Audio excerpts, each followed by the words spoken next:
Como é bom a gente poder retornar à casa de Deus e fazer essa pausa no meio da semana para poder buscar o Senhor. Antes da gente estudar a palavra de Deus e o tema desta noite, eu gostaria, na realidade, de fazer um convite a vocês. Nós estamos aí no mês de setembro, e o mês de setembro já é o mês para a gente fazer a assinatura das nossas lições da Escola Sabatina. E nós anunciamos no sábado, e só quero reforçar que amanhã a Vanessa, ela estará a partir das 8 horas da manhã até as 14 horas, sem intervalo. Ela vai fazer isso na quinta e na sexta, para que você possa ter oportunidade de fazer a sua assinatura. Tá? Ela tem também aí, junto com ela tem ali a máquina, né? Pode ser no débito, pode ser no cartão, para facilitar assim esse processo, tá? E aqueles que porventura, pastor, mas eu já faço diretamente na casa publicadora, pelo WhatsApp, pela internet, não tem problema. A Vanessa é mais uma oportunidade que a gente está disponibilizando para algumas pessoas que têm às vezes dificuldade em acessar e gostam de fazer presencialmente, tá? E aí quando chegar aqui na recepção do IACS, você diga que você gostaria de estar na igreja, que tem ali a pessoa que está aguardando, tá? Nós teremos também no final do mês de setembro o nosso batismo da primavera. E é interessante assim, que a gente começou a anunciar e os candidatos começaram a aparecer, graças a Deus, né? A gente estava muito preocupado, cadê as nossas crianças? E ontem nós já passamos aí, com a graça de Deus, de 10 crianças que serão batizadas no último sábado desse mês. E os demais, pastor, os adultos, os jovens, então nós estaremos agendando tanto datas posteriores ao dia 26 ou anteriores a esse sábado aí. E em outubro nós teremos uma semana especial de oração com o pastor Josanã da Divisão Sul-Americana, e onde nós queremos ter batismo todos os dias. Então nós temos aí várias pessoas que precisam tomar essa decisão em favor de Cristo Jesus. Então são esses recados que nós temos, e eu quero convidar você nesse momento para que você possa abrir a palavra de Deus no livro de 1 Coríntios, capítulo 11. Esse texto é um texto conhecido dos irmãos. Paulo aqui, ele faz menção à Santa Ceia. E antes de fazermos a leitura, que será feita a partir do versículo 17, eu gostaria de convidar você novamente para curvar sua fronte, ou quem sabe, diante de uma atitude de oração, buscarmos a orientação do Senhor. Querido Pai que estás nos céus, nós estamos aqui diante de mais um assunto que será estudado nessa noite. Textos que serão lidos e analisados. Que o Espírito Santo nos dê sabedoria e que ao compreender, Senhor, nós possamos ter a certeza de que nós fazemos parte da igreja verdadeira, desse povo, e que as instruções possam nos ajudar em nossa caminhada cristã. Abençoe também, Senhor, todos os pedidos de oração que foram aqui mencionados e aqueles que não foram lidos, mas que estão no coração dos nossos irmãos e amigos. Que Deus visite cada um de nós e que nós possamos, nesse período de pandemia, nos fortalecermos através do estudo da Tua Palavra e da oração. Que o Senhor nos abençoe agora, ao estudarmos a Tua Palavra, em nome de Jesus. Amém. Capítulo 11 de 1 Coríntios, capítulo 17. E antes da leitura, o apóstolo Paulo, ele escreveu essa carta à igreja de Corinto. Geralmente nós idealizamos assim, que a igreja primitiva, ela era uma igreja ideal, sem defeitos. Mas a igreja de Corinto era uma igreja com muitos defeitos. Defeitos sérios. Defeitos assim que Paulo teve que repreender duramente essa igreja. E ao mesmo tempo essa igreja tinha uma postura, em alguns momentos, uma postura de desconfiança com o apóstolo Paulo. E ele teve meio que apresentar suas credenciais, dizendo, eu sou apóstolo, eu tenho um compromisso com Cristo, com a verdade. E essa igreja, uma das grandes dificuldades dessa igreja, estava na Santa Ceia. né? E quando nós olhamos para esses versos aqui, já vai começar a entender um pouquinho aquilo que estava acontecendo lá no passado. E os versos diz assim, versículo 17: Nisto, porém, que vos prescrevo, não vos louvo, porquanto vós ajuntais, não para o melhor, e sim para o pior. Veja que o apóstolo Paulo começa de maneira dura, né?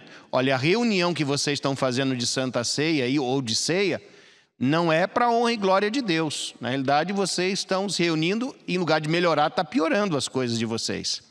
E ele diz assim no versículo 18: Porque antes de tudo estou informado haver divisões entre vós quando vos reúnes na igreja, e eu em parte o creio, porque até mesmo importa que haja partidos entre vós, para que também os aprovados se tornem conhecidos em vosso meio.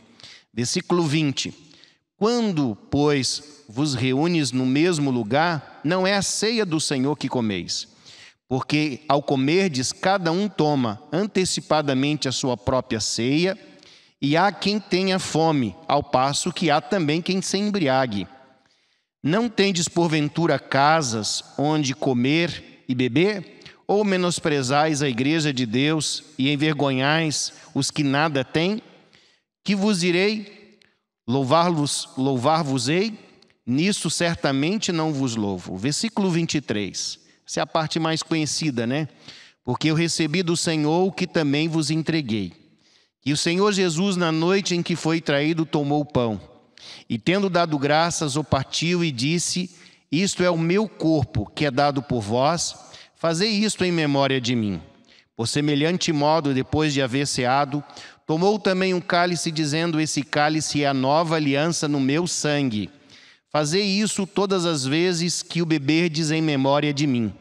Porque todas as vezes que comerdes esse pão e beberdes o cálice, anunciais a morte do Senhor até que ele venha. Versículo 27 diz assim: Por isso, aquele que comer o pão ou beber o cálice do Senhor indignamente, será réu do corpo e do sangue do Senhor. Versículo 28. Examine-se, pois, o homem a si mesmo, e assim coma do pão e beba do cálice. Pois quem come e bebe sem discernir o corpo, come e bebe juízo para si. E eu faço a pausa aqui. A Santa Ceia, ela tem sido uma parte essencial na nossa adoração como Igreja Adventista. E desde os primórdios da Igreja Adventista, a Santa Ceia, ela sempre aconteceu no nosso meio, porque a maioria das pessoas que fizeram parte da base da Igreja Adventista, eles na realidade vieram de outras igrejas que também já conheciam e já praticavam a Santa Ceia. Geralmente nós celebramos a Santa Ceia uma vez por trimestre. Algumas denominações evangélicas fazem isso uma vez por mês. Não existe nenhum pecado. Mas por que a Igreja Adventista usou esse critério de fazer uma vez a cada trimestre? Seríamos então 4 Santa Ceia durante o ano. E nós temos igrejas organizadas e temos grupos. E geralmente o pastor ele tem uma missão. Na igreja organizada ele deve ministrar 4 vezes. Quando é um grupo, né, uma igreja menor, uma congregação que está estabelecendo, então geralmente o pastor deve ministrar 2 Santa Ceia. E eu imagino que muitos que estão aqui, outros que estão nos ouvindo, talvez esse ano não tiveram a oportunidade de participar ainda da Santa Ceia. Mas a Igreja Adventista, ela também não tem a Santa Ceia como um rito fechado, ou seja, é algo aberto. Se nós estamos celebrando a Santa Ceia num sábado pela manhã e nós temos ali pessoas de outras denominações religiosas e que queiram participar, essas pessoas poderão participar. Basta o entendimento e a compreensão e a vontade da pessoa. Essa cerimônia geralmente é anunciada de maneira antecipada para que a pessoa possa fazer um preparo. Mas que preparo é esse? Preparo espiritual. A gente não precisa fazer uma semana de oração para que a Santa Ceia aconteça. Nós temos que anunciar ela de maneira antecipada para que as pessoas possam preparar o seu coração, a sua vida espiritualmente para participar da Santa Ceia. E os nossos filhos? Às vezes nós ficamos meio assim ansiosos por antecipar a participação dos nossos filhos. E às vezes a gente vê alguns pastores elaborando algumas coisas assim diferentes na Santa Ceia. A recomendação que nós recebemos é que nós devemos, através do exemplo, mostrar para os nossos filhos como é que eles devem participar da Santa Ceia. Então eles devem observar, e no momento que eles são instruídos em estudos bíblicos, numa classe de investigação, e aí eles são batizados, então aí sim eles vão começar a poder participar dessa cerimônia também, que é a cerimônia da comunhão, da renovação da aliança. E o que representa, de maneira geral ou resumida, a Santa Ceia? A Santa Ceia, ela representa, primeiro, libertação. Existe uma relação da Santa Ceia com a Páscoa, né? Libertação. Libertação de quê? Do pecado. Libertação da culpa. Ou seja, a Santa Ceia é algo que traz e produz essa renovação. Eu não sei quantos de vocês, mas depois de cada Santa Ceia, a experiência que eu tenho de Santa Ceia é aquela renovação, aquele recomeço e uma vida mais leve. É assim que eu me sinto depois de cada Santa Ceia.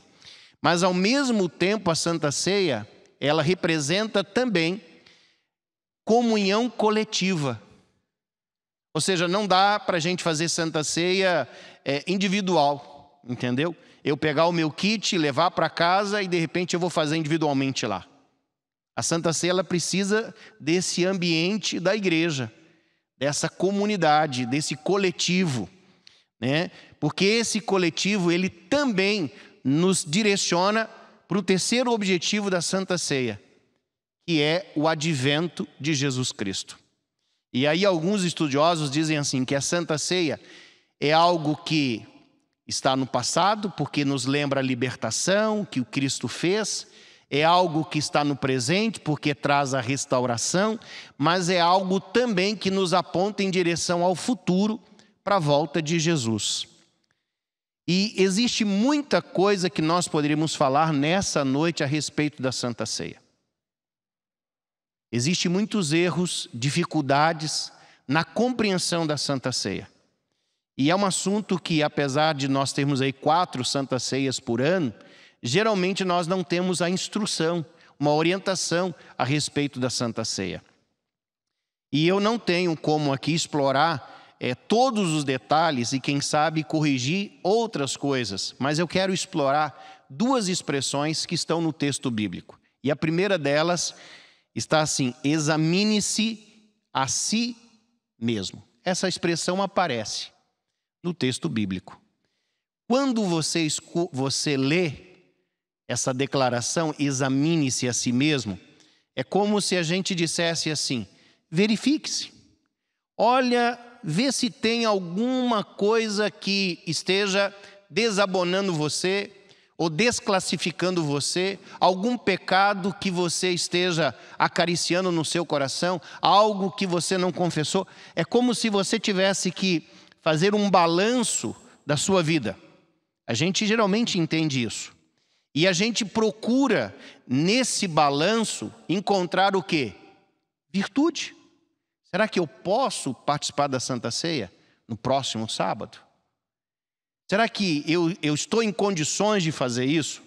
Geralmente, quando nós lemos essa expressão na Bíblia, que nós devemos fazer um autoexame, isso nos vem à mente. E, queridos, esse autoexame geralmente é essa busca de encontrarmos dignidade em nós, para termos então ali a oportunidade de participarmos da Santa Ceia.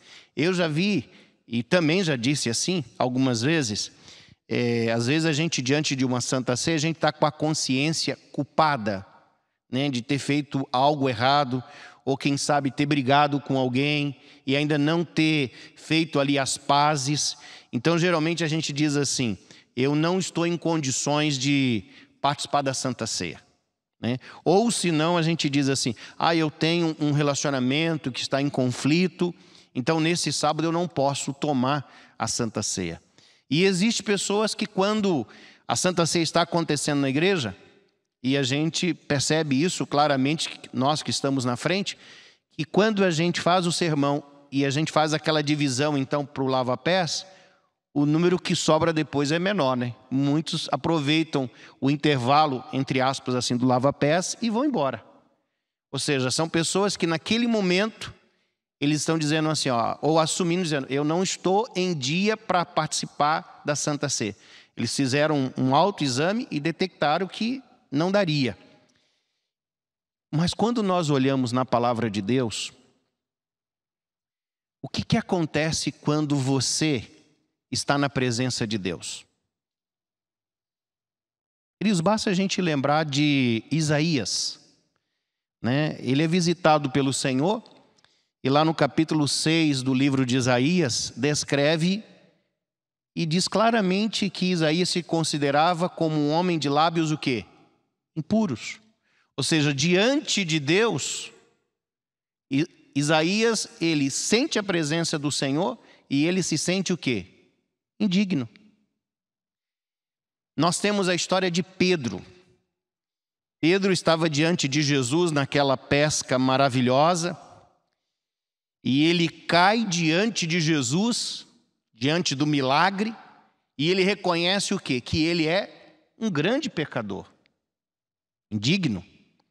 João, quando já estava idoso, na ilha de Pátimos, ele é visitado por Cristo e ele se desfalece. Ele cai diante da manifestação de Deus. O próprio Jesus Cristo, ele contou uma história bem conhecida, que é a história do publicano e do fariseu. E a gente conhece muito bem essa história, de que o publicano, de que o fariseu, cheio de créditos, né, de virtudes, e a gente poderia ressaltar se tem uma pessoa que vivia de maneira assim, meticulosa, que observava todos os detalhes, era o fariseu. Mas aí nós temos o publicano, né, que reconhece: Senhor, eu sou pecador, eu não poderia nem estar aqui dentro da igreja, olha, eu estou aqui no último banco, né, coitado do João, né, João? Ou seja, vejam só, essa situação do publicano é reconhecida por Cristo, dizendo: esse achou o quê? Graça, porque reconhece a sua situação. Então, na realidade, quando nós nos aproximamos de Deus, nós não vamos encontrar em nós virtude. Nós vamos sentir, na realidade, indignidade diante de Cristo. Então, quando nós estamos, se nós fizermos um autoexame da nossa existência, da nossa vida, e se você realmente procurar, e se o seu conceito de pecado é um conceito bíblico, não superficial, você vai entender que nós somos miseráveis, pecadores, e que nós precisamos da graça de Cristo. E quanto mais perto dessa luz, da presença de Cristo, mais indigno nós nos sentiremos. Eu poderia fazer algumas aplicações, na realidade, ilustrações para vocês. A maioria de nós que estamos aqui, dos nossos amigos, se eu perguntasse o que você acha da mentira branca, eu tenho certeza que todos nós, mentira é mentira, mesmo que ela seja uma mentira pequena, ou leve, ou inocente. Mas não é todo mundo que vai concordar com isso. Algumas pessoas dizem: não, a mentirinha não tem nada a ver. E a gente sabe que a mentira é pecado. Mas, queridos, tem muitas pessoas que não mentem e são super sinceros. E são sinceros demais. E eu não sei quantos de vocês já encontraram gente assim. Eu já encontrei.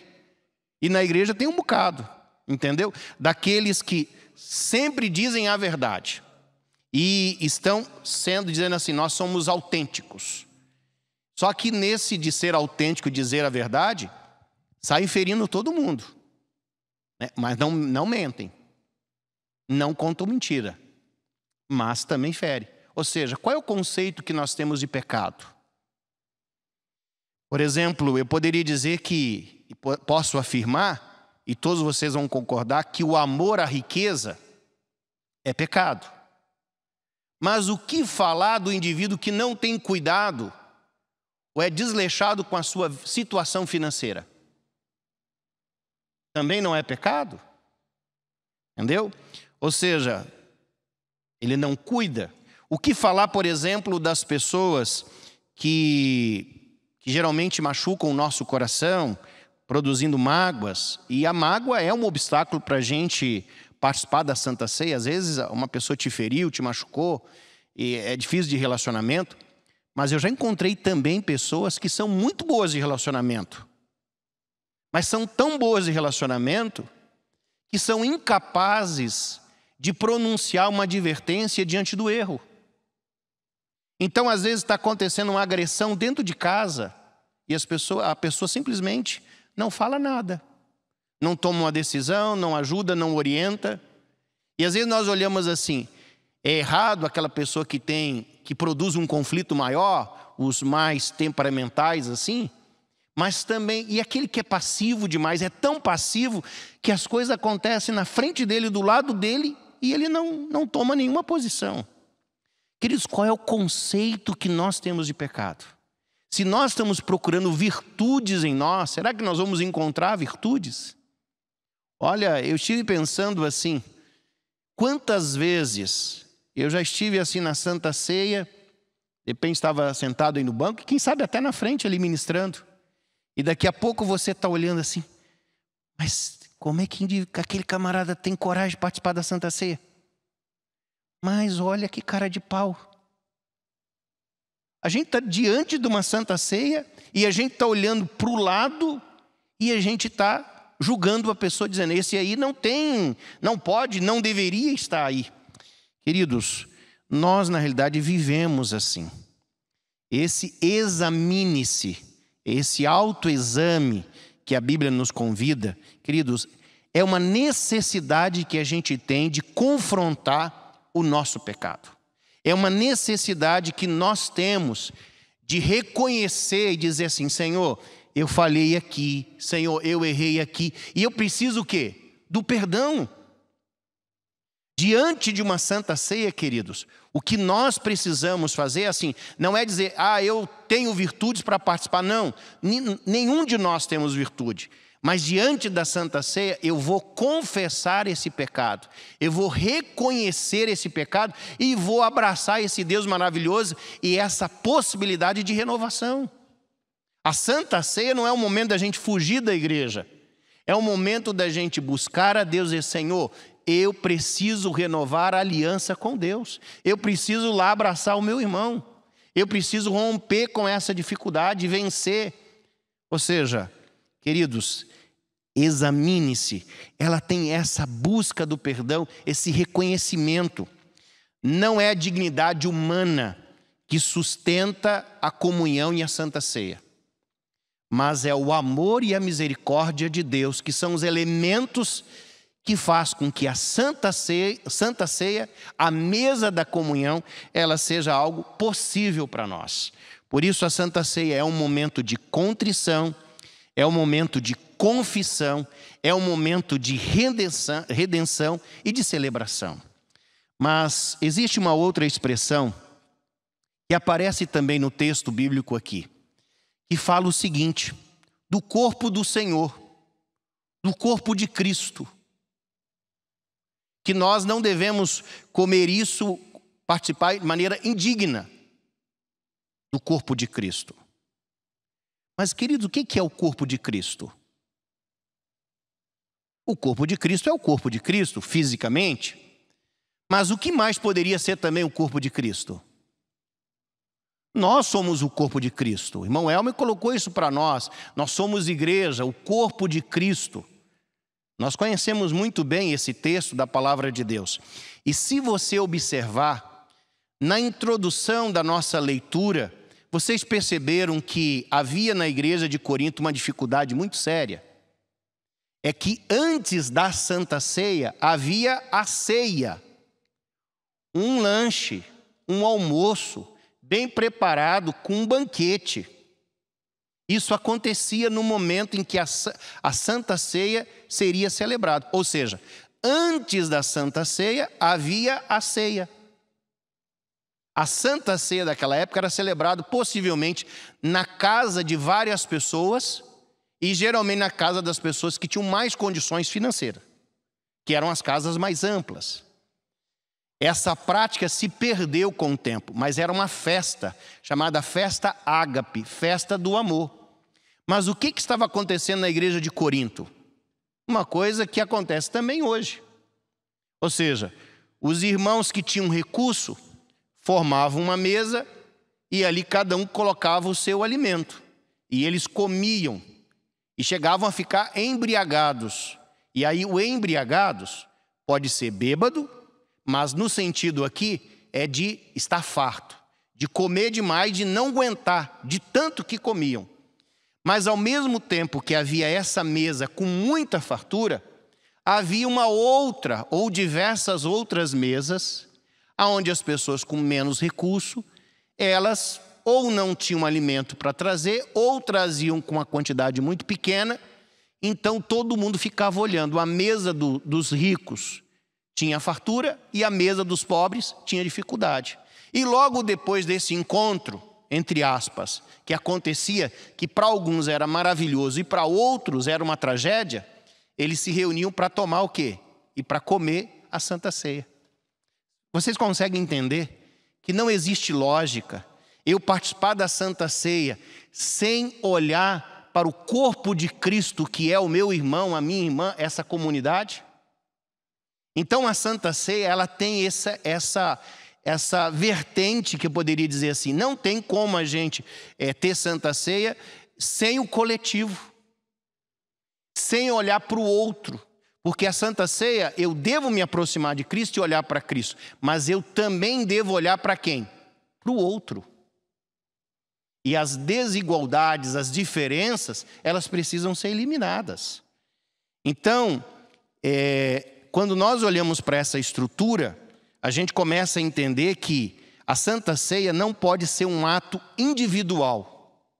A Santa Ceia também não pode ser algo assim, privativo, né? Lá no particular. É todo mundo junto.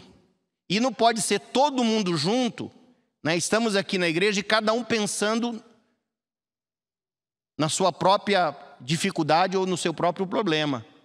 No momento em que nós estamos juntos, nós devemos estar unidos. Não podemos estar juntos e separados. Então, ao comermos a Santa Ceia, nós fazemos parte de uma grande família. E aí sim, isso é o que nós chamamos o quê? Igreja, corpo de Cristo. A Santa Ceia é comunhão com Jesus e comunhão também com as pessoas. Não há como a gente celebrar sem estarmos juntos. E a igreja de Corinto tinha muita dificuldade. E eles não entendiam, faziam acepções de pessoas. Imagine só se você tivesse hoje a oportunidade de levar pessoas para almoçar na sua casa ou jantar. E eu sei que alguns estão fazendo isso e outros não fizeram ainda, né? Mas outros estão esperando de repente passar aí a pandemia para poder fazer. Mas imagine assim, eu vou dar um banquete lá em casa, eu vou chamar várias pessoas, eu chamo o Renato, eu chamo o Henrique, eu chamo a Tânia, pastor Elbe está lá com a gente, a Tili vão lá também, mas na hora que vocês estão ali diante da mesa, nós vamos orar. Mas antes eu digo assim, não, eu que estou pagando a conta, então agora eu vou comer aquilo que eu quero. E aí depois a minha esposa então, que de repente foi o que preparou o alimento, não, agora eu vou ser a segunda, a escolher o que eu quero.